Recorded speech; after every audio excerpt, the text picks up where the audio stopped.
Perfeita. A mesma jogada populista que Hitler usou. Usando os trabalhadores. Só que Hitler foi muito mais inteligente do que os soviéticos. Ainda fez, né? E ele apelou para todos. Todo o povo alemão. E não só não só uma classe. Porque por isso o comunismo é sempre um fracasso retumbante enquanto uma filosofia comunista, enquanto um projeto político de uma sociedade. Por quê? Porque ele divide o povo. Ele precisa alimentar um conflito de classes, um ódio entre pobres e ricos. Esse foi o calcanhar de Aquiles, na verdade, da própria Rússia revolucionária. Por quê? Com essa guerra entre ricos e pobres, na verdade, Lenin estava jogando a classe média e pobre uns contra os outros. Porque os ricos eram uma esmagadora minoria do povo russo. Sim. Então, na verdade, isso antagonizou o povo entre eles mesmos. Eu leio o tempo todo. O tempo todo. A Isa até brinca comigo assim, eu tô trabalhando, editando, de repente eu tenho um insight assim, vou na minha biblioteca, pego, de repente tô lendo, eu tô no banheiro lendo, em todo lugar eu tô com algum livro na mão. Eu sou meio... Entendeu? Eu sou Você tem o livro do Cocô? Eu sou meio autista, a galera acha que eu sou meio autista. Você tem o livro do Cocô? Eu tenho. Aquele que fica no banheiro? Sim. Na verdade, eu tenho vários livros do Cocô. Você tem vários livros do Cocô. O problema é que esses livros são tão pesados que a mão cansa, né? E ruim pra hemorroida, viu, bichão? Não pode ficar... E a minha esposa fala isso o tempo todo. Amor, para de ficar sentado no vaso, porque vai estourar a hemorroida. E eu levo não só o livro, quanto eu levo marca-texto. E eu levo post-it pra não me perder, cara. Dica de estudo pra vocês, hein? Estão dando mole aí, hein? Ler livro sem uma caneta na mão não dá. Tem como. Então, mas volta lá.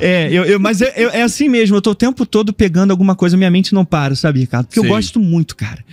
Pra mim, o que eu faço, cara, é um prazer. Se você não me interromper, eu vou ficar... Não, mas vai lá, entendeu? Eu quero saber do golpe. Aí os caras não foram lá, boicotaram pra mostrar pro povo que eles não estavam de acordo com o que estava acontecendo. Perfeito. A gente tá falando isso só dos soviéticos e dos camponeses, que por si só já representavam toda a esmagadora maioria da Rússia. Porque a economia, lógico, devia ter a indústria e tal, o comércio, não tinha. Não tinha nada. Era uma indústria miserável. Mas tinha. Tinha, mas era isso aqui. Mas o que era o agrícola. Era 80% da população. 85% da população. O que sustentava a Rússia era o campesinato. Sempre foi o campesinato. Claro. Então, quando acontece esse segundo congresso dos soviéticos, a gente já tem essa rejeição por parte dos camponeses. Rejeição generalizada das próprias organizações campesinatas, né? Campesinas. E aí a gente tem uma outra evidência da falta de apoio ainda nesse congresso. O Spolkom do próprio soviético de Petrogrado, o que é o Spolkom? Comitê Executivo Central, que era a organização principal dos soviéticos de Petrogrado, que era a maior cidade da época. Era o coração, era a capital do Império Russo. Eles invalidando aquele congresso. Eles enviaram um manifesto no dia 25 de outubro, no mesmo dia do Congresso, dizendo: nós repelimos, nós nos opomos a esse Congresso, que é um encontro privado de bolcheviques. Eles dizem exato com essas mesmas... sacaram o que estava rolando. Uma turminha querendo tomar o poder. Exatamente. Em nome dos trabalhadores. Dos trabalhadores, exato. Esse é um ponto muito importante que a gente tem que lembrar. Prometendo, como é que era? Pão, terra e liberdade. Pão, terra e liberdade. Pronto, é só isso que... Era só ficar repetindo isso na mente de pessoas que estavam brutalizadas pela guerra. Que já estavam... Tem que lembrar que a gente está na Primeira Guerra Mundial aí. Exatamente. Você pega um povo fragilizado, precisando... diz que que ela vai receber aquilo ali. Exato, pronto. Você tá num momento de catástrofe total. Desculpa, aí é foda, vai parecer que eu quero dar aula. Vamos então, nós, vou perguntar... É muito parecido, inclusive, com o que o Hitler fez, o Partido dos Trabalhadores, o Partido Nacional dos Trabalhadores da Alemanha. Fez. Primeira Guerra, os caras se fuderam em Partido Nacional Socialista dos Trabalhadores Alemães, que era o Partido Nazista. Prometeu exatamente isso, porque era um monte de viúva. Os caras, a Alemanha... Em frangalhos, né? O negócio de Viena, não é? Sim, todos eles tinham que pagar a guerra. de Versalhes. Versalhes, tinha que pagar a guerra. Não é isso? Isso aí. Aí os caras, olha aqui... Aí chegou o Salvador. Prometendo e só... Populista. Perfeita a sua observação. Perfeita. A mesma jogada populista que Hitler usou. Usando os trabalhadores. Só que Hitler foi muito mais inteligente do que os soviéticos. Ainda fez, né? E ele apelou para todos. todo o povo alemão. E não só não só uma classe. Porque por isso o comunismo é sempre um fracasso retumbante enquanto uma filosofia comunista, enquanto um projeto político de uma sociedade. Por quê? Porque ele divide o povo. Ele precisa alimentar um conflito de classes, um ódio entre pobres e ricos. Esse foi o calcanhar de Aquiles, na verdade, da própria Rússia revolucionária. Por quê? Com essa guerra entre ricos e pobres, na verdade, Lenin estava jogando a classe média e pobre uns contra os outros. Porque os ricos eram uma esmagadora minoria do povo russo. Sim. Então, na verdade, isso antagonizou o povo entre eles mesmos. E isso é um assunto ainda mais complexo que fica para uma próxima. Mas para a gente chegar nesse lance do segundo congresso, aí esse Spolkom, Comitê Executivo Central de Petrogrado, disse, olha, não aceitamos esse congresso dos sovietes. Apelamos para o cancelamento dele, não mandou nenhum delegado também para lá. Só quem foram os bolcheviques, alguns mencheviques, que eram opostos aos bolcheviques, e sociais revolucionários. Por que isso é importante a gente entender? Quando Lenin chega lá, ele funde, junto com os bolcheviques, um novo governo chamado Sovnarkom. Esse Sovnarkom era o Comissariado para o Povo, que era a elite que governaria a Rússia a partir daquele momento. 15 membros. Quantos bolcheviques fizeram parte desses 15 membros? 14. Você foi bonzinho pra caramba com os bolcheviques, hein? 15! Dos 15 membros, 15 eram bolcheviques. Eu não quis falar 15, né? Você ia dar muito na pinta, né? Eu falei, de repente eles botaram um só pra, sabe? 15 de 15. Aqui só pra... 15 de 15. 15 de 15 e ia representar a Rússia inteira. Seria a elite governamental da Rússia. Aí, veja só, os mencheviques que estavam lá, porque foram ver, né, o que ia rolar naquele congresso ali, vamos ver.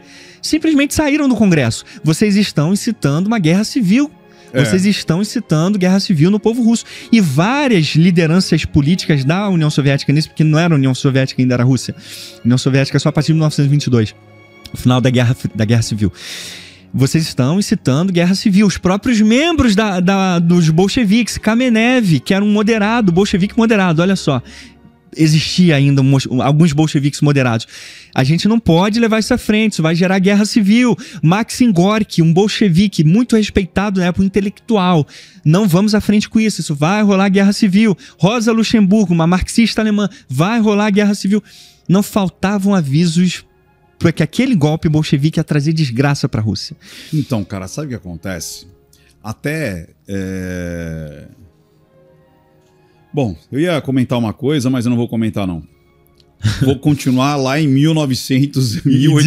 Aí é 1917. 1917. Certo, eu vou deixar em 1917. Tá, tudo bem. Fica... Eu ia falar com uma coisa mais recente, né? Entendi. Mas, cara, vamos pra história, porque a história ela se repete também, não há dúvida. Cara, e a galera que ouve a gente falando aqui já vai juntando os seus nós também, né? Com certeza já estão juntando. Sabe o que é foda, cara? É tipo assim, os bolcheviques, como qualquer organização que cria o que você acabou de descrever, eles não são besta. Eles sabem.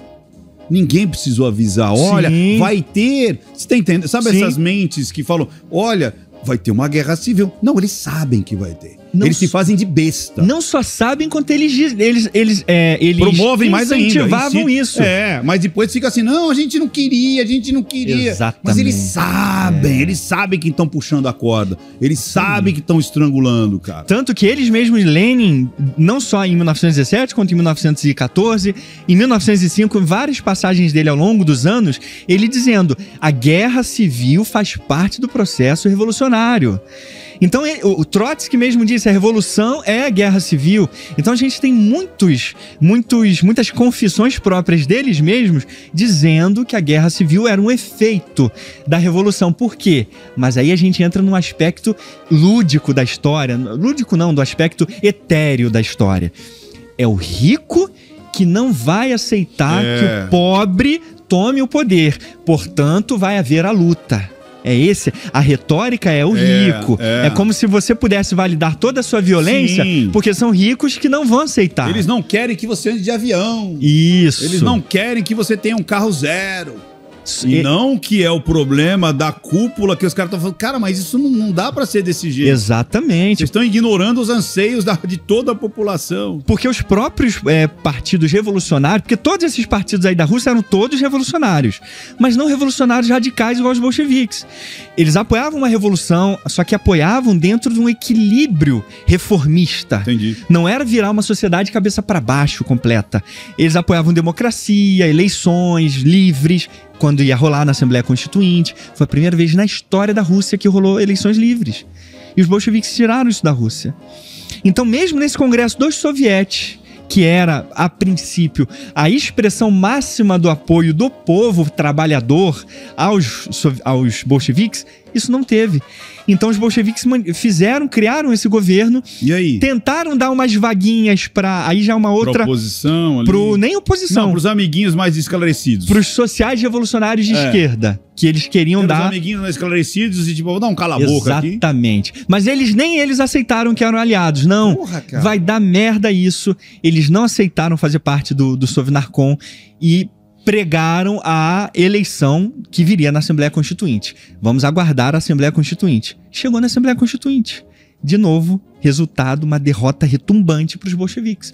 23 a 25% só dos votos foram para eles. Cara, que doideira. Isso parece ser um número histórico, hein? É. E você veja uma coisa. O que Lenin e os bolcheviques fizeram quando perderam a Assembleia Constituinte? Fecharam.